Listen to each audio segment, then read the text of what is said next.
Raise the vehicle in the air and remove the wheels and tires. Remove the front sway bar links. To disconnect the sway bar link from the sway bar, you will need to use a combination of an 18mm wrench and a 6mm Allen to keep the stud from spinning. An air gun will also make quick work of it. After both sway bar links have been removed, swing the sway bar up and out of the way.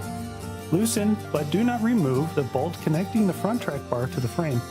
Remove the bolt connecting the front sway bar link to the axle.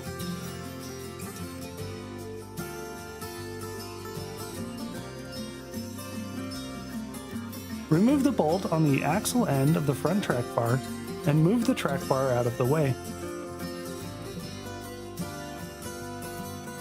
Disconnect the brake line from the bracket. Doing so prevents the brake line from being stretched.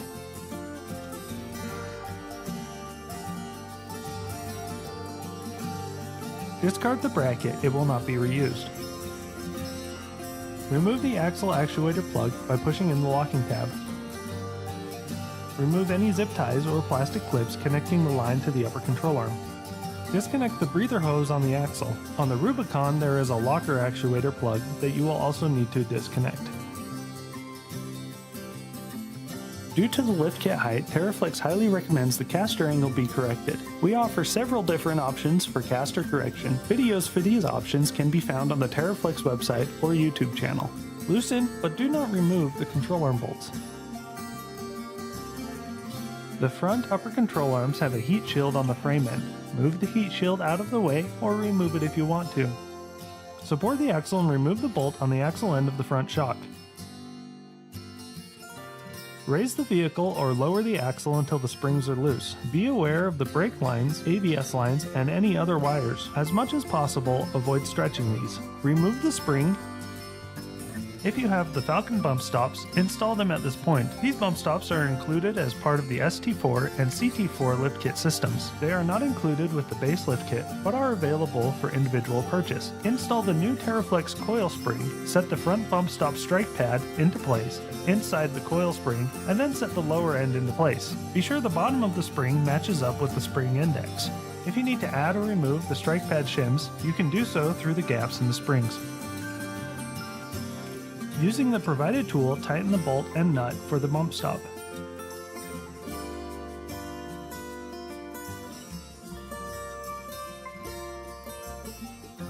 Lower the vehicle or raise the axle back up into place. The spring isolator can fall out of position. Make sure it aligns correctly. Attach the shock to the mount using the factory bolt and then install the TerraFlex brake line anchor bracket before feeding the nut onto the bolt. Set the ABS line and brake line into the rubber grip.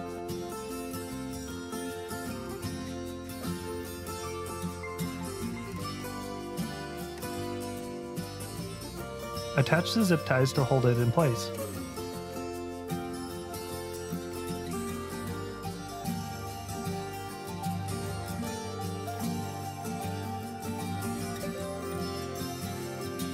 Trim the zip ties, tighten the nut and bolt.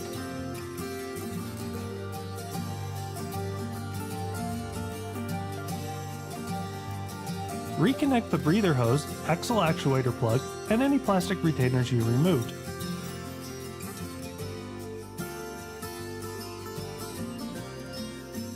Install the new front sway bar link.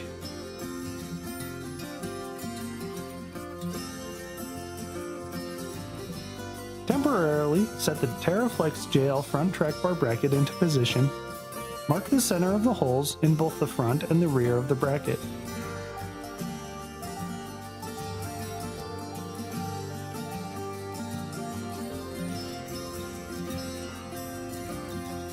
Remove the bracket and drill pilot holes at the marks. Because of the hardness and thickness of the axle bracket, drill in steps from the pilot hole up to a ½ inch.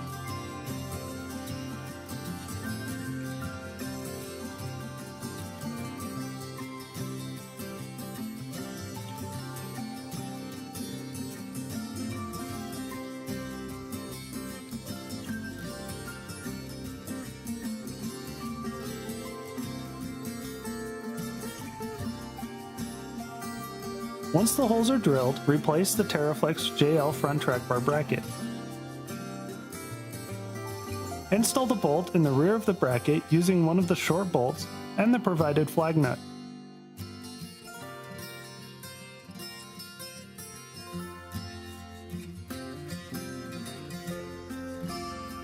Install the other short bolt in the front.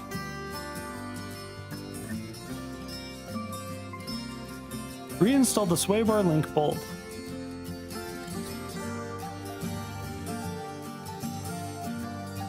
Final tighten all the installed hardware up to this point. Moving to the rear, loosen but do not remove the control arm bolts.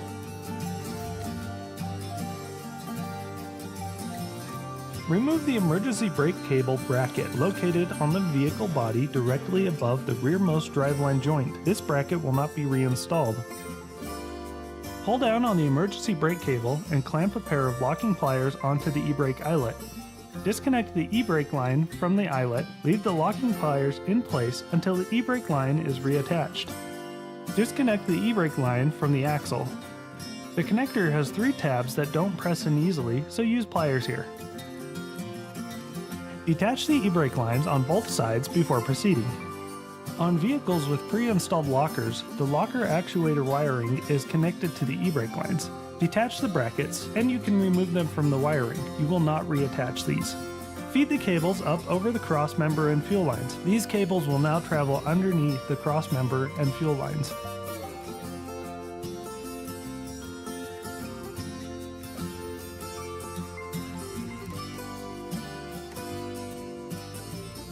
Reattach the e-brake cables in reverse order, first to the axle and then to the eyelet. Finally, remove the locking pliers. Make sure the cables don't hang down below the axle. Support the axle and remove the bolts connecting the lower end of the shocks to the axle. Remove the sway bar links and move the sway bar up out of the way.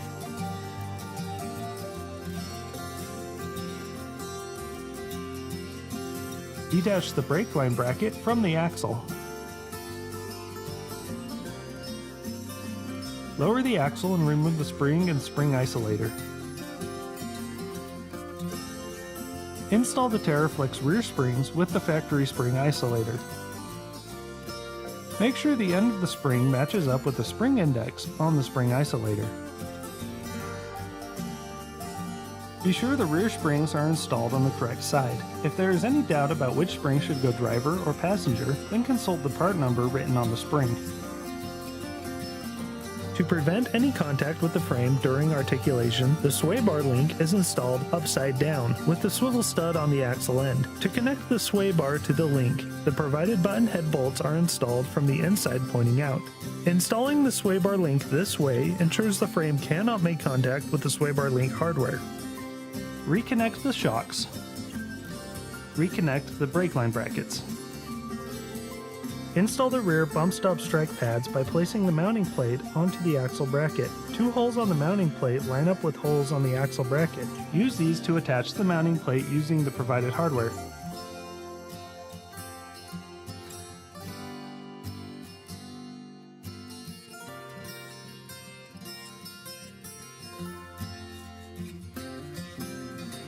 Place the rear bump stop strike pad onto the mounting plate and insert the mounting strap into the slot on the bump stop strike pad. Insert the hex cap bolts and lock washer from below and screw them into the mounting strap.